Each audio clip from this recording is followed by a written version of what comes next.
Okay, as you guys can see, I was trying to do or still am trying to do a brake job. I removed the brake pads and I was getting ready to remove the caliper when I looked up here and saw that there's some rust coming through right here. So in order to treat this, I actually need to get in there with a wire wheel and remove all this rust and possibly weld in some new material here, some just basic carbon steel. It's not even galvanized, which is really bad. Anyhow, but in order to do that, I need to move these A-arms out of the way. A-arms? These connecting rods. Don't know if I'm going to do that, if I'm going to go ahead and continue with the brake job, or maybe I can get in there with the wire wheel and get rid of all that rust and paint it up without removing all this. Because if I do that, this is going to be a huge job to redo the suspension and alignment, and it's just not stuff I really want to deal with right now. So I think I just now explained that to you, talked myself into continuing on with the brake job, and I'll dive into that later. So yeah, so I'm going to continue removing this caliper, which is weird because you can't just remove the caliper, you got to remove the brake lines here as well. It's hard lined in. I don't know if the camera's focusing on that or not, but I have to remove that flexible line, undo it with, it's bolted in, so I have to remove bolts to, well, it's like this. So the other side of this flexible hose right here is on a bracket that looks like that, but that bracket is bolted in. Let me see if I can show you guys that. Yeah, right there. So you got a bolt on the bottom, bolt on the top. So in order to get those removed, I've got to unbolt that and then set the caliper aside. Actually, that'd be best so I can hang the caliper on this right here. So yeah, this is gonna be fun.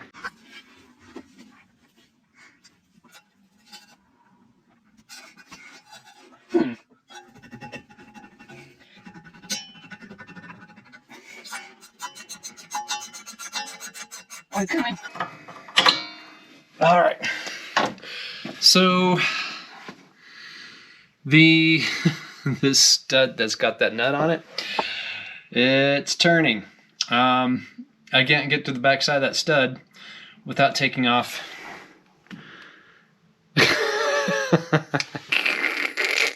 it is behind the rotor, and to get the rotor off, I have to take the caliper off. To get the caliper off, I have to take that that off. Oh my goodness.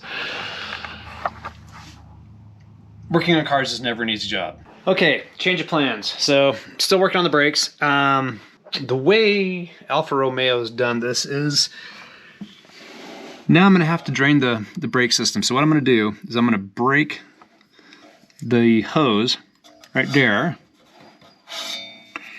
and just let the brake fluid drain out, which gives me an opportunity actually to flush the brake fluid system. So I'm going to get a bucket, break that fitting right there so I can get the caliper off, so I can remove the rotor. So, yeehaw. Oh, easy.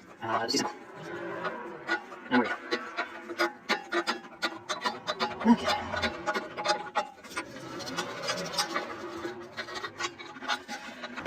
Okay, brake line is loose.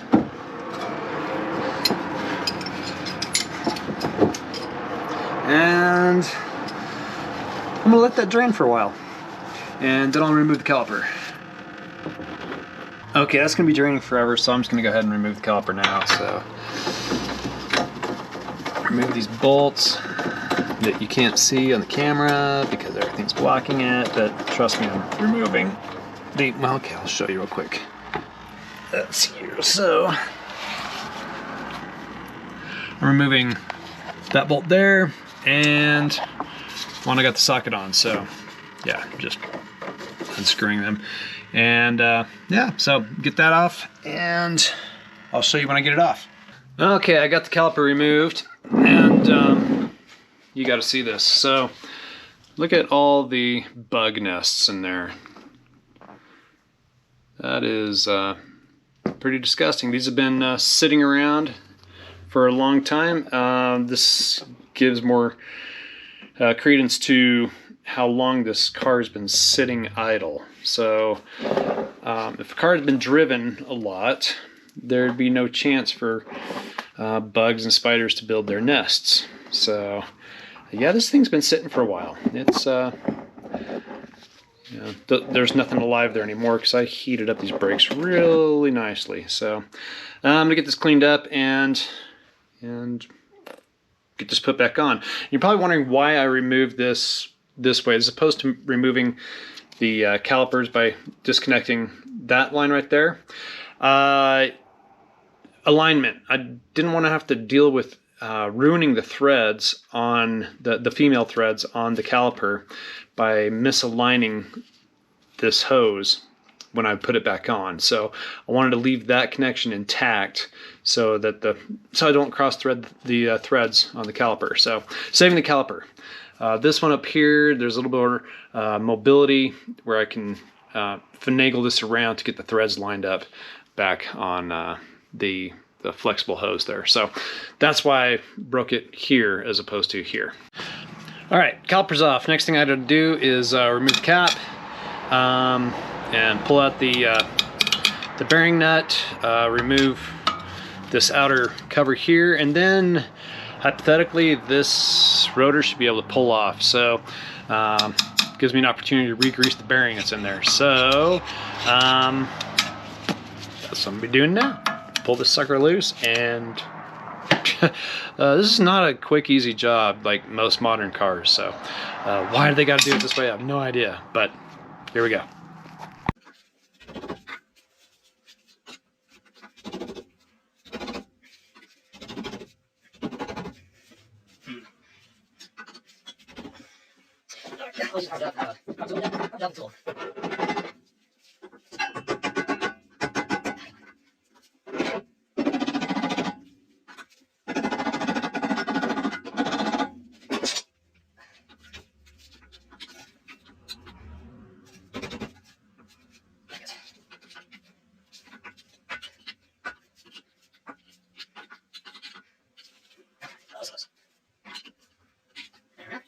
Okay. View of that. So I need to get that off, and which is common like every other bearing, and re-grease that. Ooh, do I have grease? We'll see. Might have to replace the cotter pin. Hopefully I can save that cotter pin. Should be able to. And then get these loose, pull that off, and pull the rotor off. I make it sound so easy. Yeah, fingers crossed. Here we go.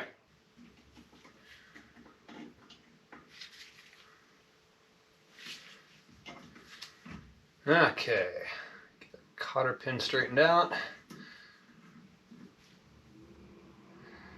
Should just pull right out. Should.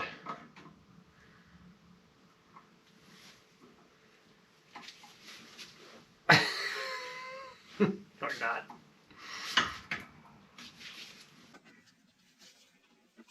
Okay, fine.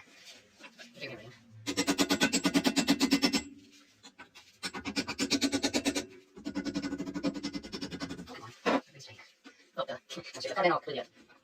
After do this with carbon directions. There we go.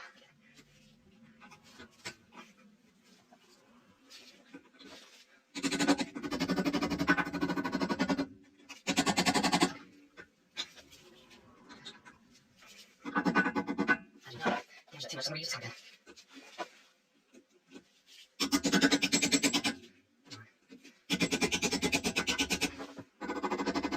Oh, good grief, seriously. Oh my goodness, this is insane. Oh, ridiculous.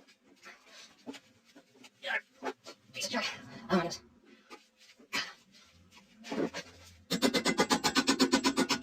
Holy cow, that was insane.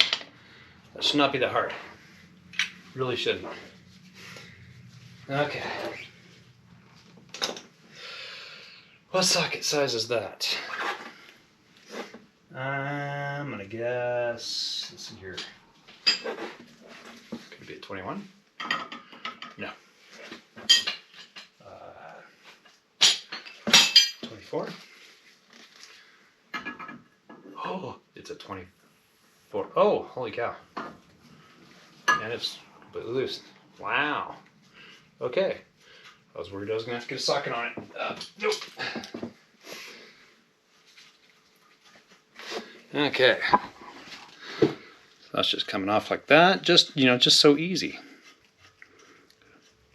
Ooh, I should probably get some paper towels set out. Okay. Reverse thread.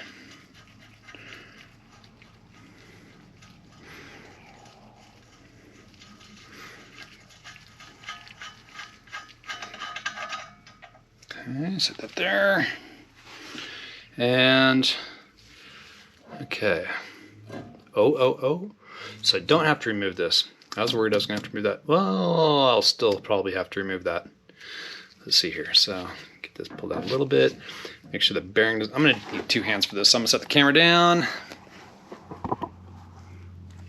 Okay.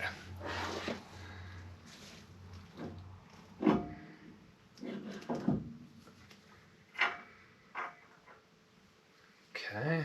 Bearing retainer.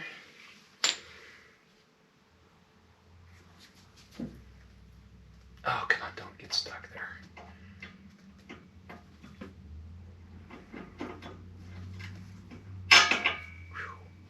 Bearing.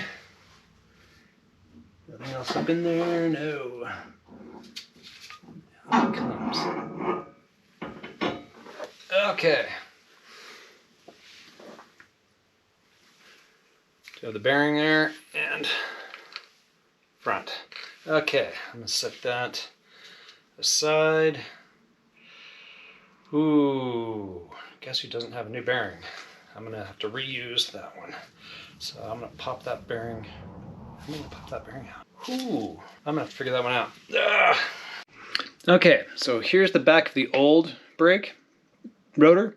Here's the back of the new one. So, just as I suspected, I'm gonna have to remove.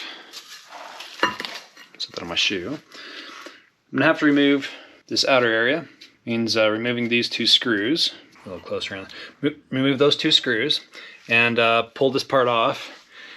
And basically put that front piece on top of this. And that's going to bring the bearings with it. So because I don't have a press, I'm not going to press out that bearing. I'm going to do the unthinkable, the absolute unthinkable, and reuse that. Wish I had a press, but I'm going to clean that up and re-grease the living daylights out of it and reuse it. So, yeah. Everybody, I can hear you all screaming, no, don't do that. I'm going to do it anyway.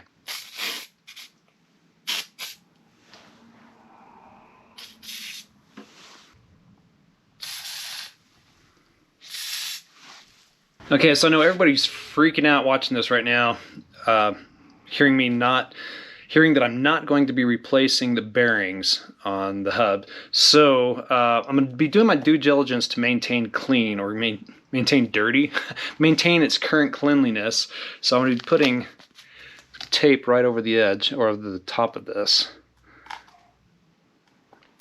so that while I'm working on this, no sand or dirt or dog fur will get into the bearing. So yeah, I'm going to cover that up with tape like you've seen there, both sides, so that no crud drops in there.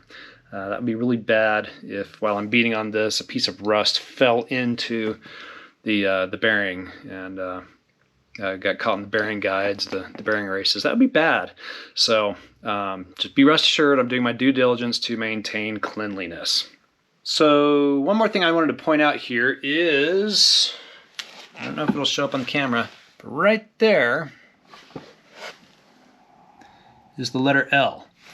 L is for left, so left side of the car, left rotor. So Don't know if newer ones are marked with that or not, but helps you keep track of which side is which. So L is for left. Okay.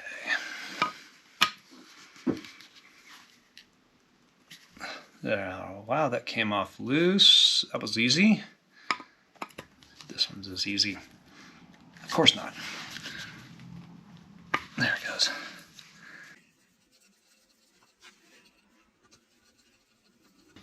All right. Will it just lift off? What are the chances? No, of course not.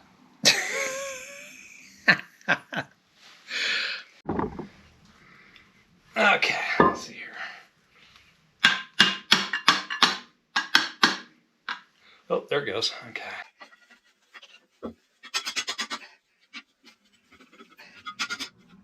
Okay,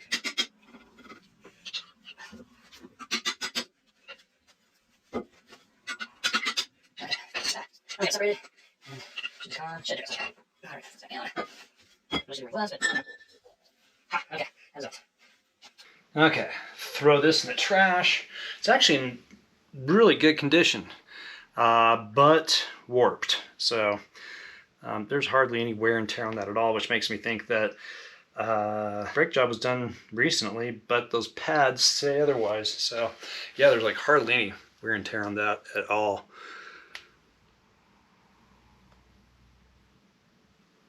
Okay, so I'm gonna get that cleaned up and get it installed on the new one off camera. Should be as easy as the reverse process. Should be as easy. I'll keep you posted. Okay, I got the spindle all cleaned up. This is, I apologize for the noise in the background. There's a lot of traffic. I live on a main street, so yeah, I've been using a lot of chemicals in here. I wanted to air out, so pardon the noises from all the cars going by. That was timely. So got it all cleaned up, and I saw this mark here. I don't know what that is. It's not coming off, but it reminded me of maybe a Sharpie marker. And one thing that I learned many years of my career was to never use Sharpie markers on 300 series stainless. You're probably asking why. Well, Sharpie markers have chlorides in them, which eat through 300 series stainless. Other series stainlesses are okay, but the soft annealed 300 series stainless, don't use a Sharpie marker on them. I see people doing it on stainless tubing all the time. You know, the soft annealed 300, 316, 304 series stainless steel tubing. You know, they mark them with Sharpie marker all the time. That causes stress corrosion cracking, so don't do it. There's word of advice, a little bit of education. Everybody does it, and it drives me nuts. So, but Sharpies do make a marker called TEC. I think the TEC stands for Trace Element Certified or something like that, which has less or no chlorides in it. So just keep that in mind. The more you know. So yeah, or use something other than chloride-based markers to mark on your stainless steel. So, all right, I got this all cleaned up, and yeah, I cannot stress how important it is to just get all the dirt off of this spindle. So, all right, and that's okay. I will throw the brake on now, and yeah, I'm gonna do that off camera because I'm gonna need both hands for that. And okay, I've got everything put back together. I went ahead and kept the dust cover on. I was thinking about removing it, but I figured this is going to be quote-unquote daily driver on everyday roads, so it's not a track-focused car, so I really don't need to worry about the brakes staying cool, but you know me, I'm probably going to be driving spirited per se anyway, so I'll probably be rewarping these brakes anyhow, or warping these new ones. So need to put the cotter pin back in and put the hub cover back on, and then I'll call that a win and put the calipers back on. All right, put the cotter pin back in.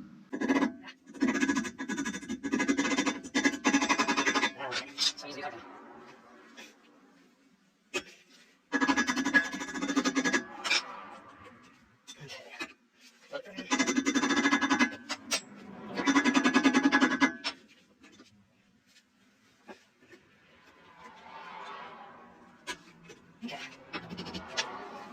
Okay, second one, get off first. Okay.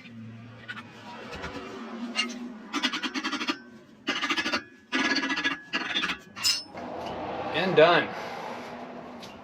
Fighting with the caliper here. Okay, I've got one bolt in holding the caliper in, and I need to line up this AN fitting. I think that's an AN fitting. Is that a 37 degree or is that a 45 degree? I'm gonna call it an AN fitting because I can't tell if that flare is a 37 degree or 45 degree. It looks like a 37 degree flare. Yeah, I'm gonna call that an AN fitting. Okay, JIC, what was that, 513, 514? SAE, JIC, MOUSC. Okay, all right. Hopefully this will line up. Oh, come on. Okay. Okay, go. Oh, that goes on nicely. Okay. Thankfully not cross-threaded. There's a torque value for that, but I don't know what it is right now. And I put in the top bolt on the caliper now with the washer.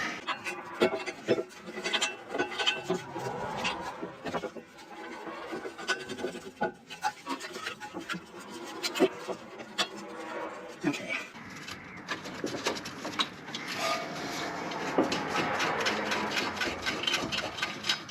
Okay, top and bottom bolts are in. Okay, now for sure, I definitely want to look up the torque values for these. Okay, so the torque value for the calipers is 56.5 foot-pounds. That's the middle range. Okay, so one thing I did off camera, I think I mentioned this, and if not, is I had to take all this back off before I torqued it up previously, so I could push the pistons back in. So don't forget to do that when you're doing this. Push those pistons back in.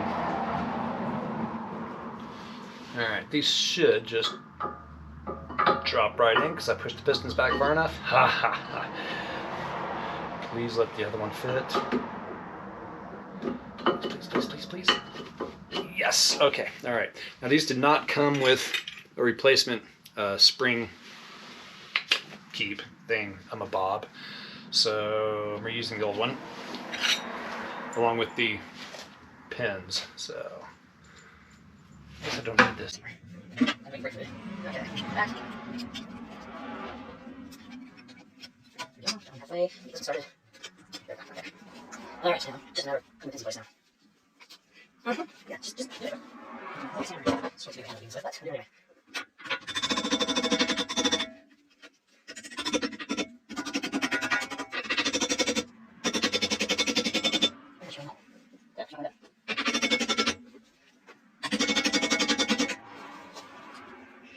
Push too far. That's okay.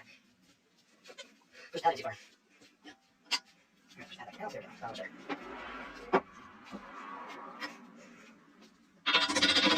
Stop one.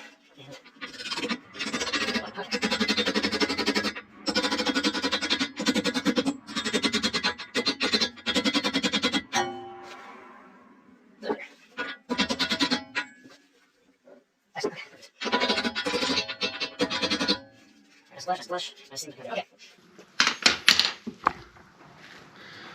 There. Done.